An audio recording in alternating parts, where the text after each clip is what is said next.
কাজের লোক তাদের বাড়িতে ছিল।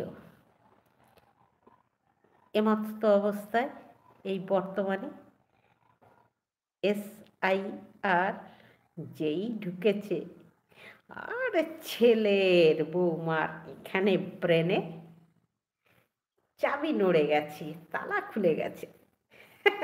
আনন্দের কি কথা!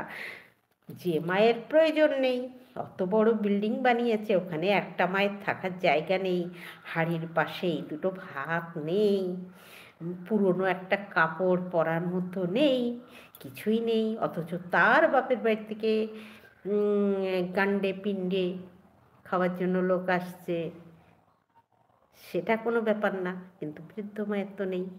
এইবার যখন গেছে তখন তাকে, সেই বয়স্ক মহিলাটাকে বলা হয়েছে, তার ছেলে বলছে তোমার যা যা আছে এখান থেকে নিয়ে বেরো, তোমার যা যা আছে নিয়ে যাও।